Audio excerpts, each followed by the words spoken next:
This is a Fox News alert. Just moments ago, the House Judiciary Committee announcing it will subpoena Peter Strzok.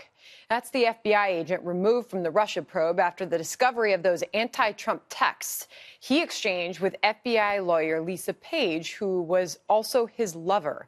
If Strzok were to testify, something his lawyer indicated he is willing to do without immunity, it could be explosive, revealing new details about bias within the Russia probe and the future of the investigation. Congressman John Ratcliffe sits on the House Judiciary Committee. He joins us now. Congressman, thank you for your time tonight. So, first of all, what do you think of this news? He's officially been subpoenaed to testify. Yeah, I knew he was going to appear one way or another. We invited him to appear voluntarily or be subpoenaed. He originally said he would come. Now he's been subpoenaed. Either way, Peter Strzok is a central witness in both the Hillary Clinton email investigation and the Trump-Russia collusion case that became the special counsel matter. And it's important that we have him appear and explain these text messages as well as his actions taken in both of these matters. And so I'm excited about the fact that he will eventually appear and either answer questions or assert his Fifth Amendment rights. Either way, it'll tell us a lot about Peter Strzok. And of course, we've all had a chance to see and hear those text messages by now, and we know that there was anti-Trump bias in those text messages, and a lot of it. However, the IG report found that there was no evidence of this used in decision making. What questions do you have for Peter Strzok specifically?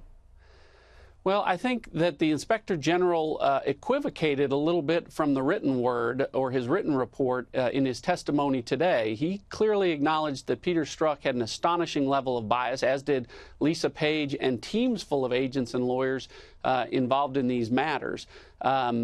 He also today indicated that in at least one instance, Peter Strzok allowed that bias to influence his actions as it related to the recovery of more than 300,000 emails on Huma Abedin and Anthony Weiner's laptop that were not supposed to be there.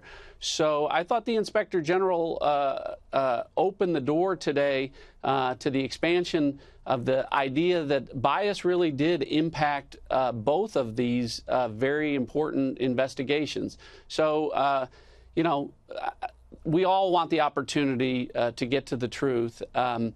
You know, I think that Peter Strzok's credibility ultimately will impact not just the Hillary Clinton email matter, but the Trump-Russia investigation. Because, Sandra, the most important thing that you understand here is that Peter Strzok was the person that the FBI put in charge of investigating Donald Trump. The guy that hated Donald Trump as much as anyone, who said that not a single American should vote for him, who promised his girlfriend that he would stop him from becoming president, and then talked about getting him impeached once he became president, was the one collecting evidence, making decisions, formulating an investigative plan against Donald Trump. So he needs to come and account for the things that he has said and the things that he has done, and we're going to make him do that one way or another. Does it surprise you that Peter Strzok still has a job at the FBI? Obviously, he's been pulled off the investigations, but he's still there, and he was asked about that. The FBI director was asked about that today, and they really couldn't comment specifically on what he's doing there, but he's still there. I think we're all at a loss for why he's still at the FBI.